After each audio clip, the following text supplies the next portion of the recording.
Já estamos de volta com o seu estilo de vida. Nós estamos conversando sobre tendinite. Se você quiser saber alguma coisa sobre isso, é só mandar a sua participação pra gente, que a gente vai tirar todas as suas dúvidas aqui ao vivo. Nós temos outras participações também no nosso WhatsApp e uma delas não está exatamente relacionada à tendinite, mas acho que dá pra gente tirar essa dúvida também do José. Ele quer saber sobre as dores de cãibra, o que se podem estar relacionadas a alguma coisa, e se a resposta for sim, aqui elas podem estar relacionadas.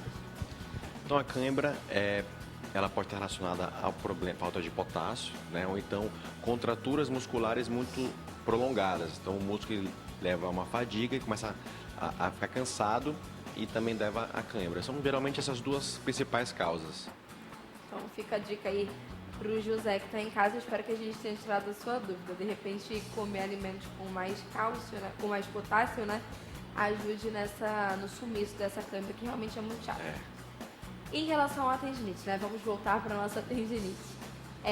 O diagnóstico dessa doença é um diagnóstico difícil, complicado, ou não? Pode ser confundido com outras doenças, por exemplo, ou não? É um diagnóstico simples, é uma dor bem característica e só de olhar o médico já sabe que o problema é esse. Então, a dor ela pode ser parecida com outras doenças, né? Então, não é tão simples, porque, por exemplo, uma tendinite pode doer e pode ser, na verdade, uma artrose, né? São dores que são um pouco diferentes, mas o ideal é fazer um exame físico, a gente chama testes, né, de exame físico, e, quando necessário, solicitar exames complementares, raio-x, ultrassom, ressonância. Dependendo de cada caso, um exame é melhor do que o outro. É possível que uma pessoa tenha tendinite e bursite, por exemplo, ao mesmo tempo? É possível e, inclusive, é muito frequente, né? Porque a bursite ela é a inflamação da bursa, né? Que é uma estrutura, tipo uma bolsinha, que a gente chama, que fica em cima do tendão. Ela está em contato com o tendão. Então, a gente diz que são doenças quase irmãs, porque elas têm os mesmos sintomas, o tratamento é igual e as consequências são as mesmas. Então a gente tem que ficar ligado, porque provavelmente se você tem a tendinite, é possível que tenha bursite. O tratamento das duas é igual? É igual. Então é só a gente pode dizer que seria um avanço? Não. E uma seria o avanço da outra, ou são exatamente diferentes? São diferentes. Então não tem a ver com a evolução de uma outra, né? Não. Bom, o tratamento, por exemplo, numa pessoa que é jovem e uma pessoa que já é um pouco mais de idade, é o mesmo ou existe diferença? O tratamento ele vai se basear mais no tipo de doença, né? Não vai ter diferenciação se for pela idade do paciente. A gente tem que levar em consideração a função, né?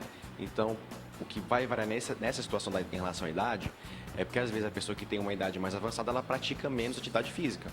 Então, isso pode ser que mude um pouco, mas o tratamento, basicamente, é igual, né? Mais uma dúvida para a gente tirar. Doutor, o ar do ar-condicionado pode causar dores musculares? A definição de tendinite é mesmo movimentos repetitivos? Essa pergunta é bem interessante, né? As pessoas confundem um pouco a questão de esforço repetitivo com tendinite. Na verdade, a lesão por esforço repetitivo, a LER, pessoal, é chamada de LER, ela na verdade é um conjunto de doenças, tá? É diferente de tendinite, porque você vai estar incluso na LER uma gama de doenças, desde compressão de nervo, lesões musculares e vários outros tipos, né? Então, não é igual. É lesão por esforço repetitivo e tendinite. A tendinite, sim, pode ser, né, uma lesão por esforço repetitivo. Marcos do Centro, ele quer saber se a tendinite é incapacitante e se pode levar à aposentadoria. A tendinite ela pode sim ser incapacitante, mas geralmente uma característica temporária, né? Ela pode chegar ao ponto, sim, de ser uma dor tão intensa que limite até as funções da vida diária. Por exemplo, tem dificuldade para trocar de roupa. Muito frequente, mulher queixar não consegue colocar o sutiã, por causa tem que virar o braço para trás. Então prende o sutiã na frente e roda. Então ela pode ser tão forte que limite o dia a dia. Mas geralmente é uma limitação temporária, né? O objetivo do tratamento é que aquela pessoa possa ter a cura e fique sem dor. sempre o nosso plano. Já cheguei a ouvir, inclusive, que existe dificuldade, que as mulheres têm muita dificuldade para lavar o cabelo. Sim. Principalmente quando o cabelo é muito grande, né? Porque cabelo pesa, né, gente? Quando tem aquele cabelão, então, e quando é muito cabelo, aí a gente tem que ficar esfregando e realmente, na verdade, já cansa sem você ter nada no braço. A gente já tem que descansar às vezes, ou então para fazer escova. Imagina quando você está fazendo escova aí na sua casa, aí roda e os fios são compridos. A gente tem hora que tem que parar para poder dar uma descansada no braço e depois voltar, porque perde as forças. Imagina uma pessoa que já não tem força mesmo nesse braço, que tem alguma coisa ali a mais, né? Que não deveria estar. Então é realmente bastante difícil. Quais são as partes do corpo mais comuns? A parte mais comum é o ombro, né? Geralmente o ombro, ele é, digamos, entre aspas, feito para trabalhar nessa altura do ombro para baixo, né? Então todas aquelas atividades que exercem muito esforço da altura do ombro para cima, se não houver um período de repouso, de recuperação, ela pode levar a isso que eu falo, a sobrecarga. Ao longo do tempo o tendão vai sendo sobrecarregado e levar a dor. Também é frequente nos punhos, nos dedos, né, do digitador, quem usa muito computador. E outras regiões já aparecem com uma frequência menor, como o cotovelo, joelho e alguns casos também de tornozelo. Agora, existe alguma forma da gente prevenir essa doença? Existe alguma forma de você já prever que vai acontecer, ou então que pode chegar a acontecer, e aí a gente já estabelece uma rotina de prevenção? Existe sim. Inclusive a prevenção é muito importante, né? Então, em primeiro lugar, é a ergonomia do trabalho. Verificar a posição que está usando o computador, por exemplo, né? Quem for usar computador, o braço ele não pode estar para frente, esticado. Ele tem que estar em 90 graus, apoiado. Quem trabalha também em indústria, verificar a ergonomia do trabalho, a altura que está a mesa. Né? Em primeiro lugar, isso, ergonomia.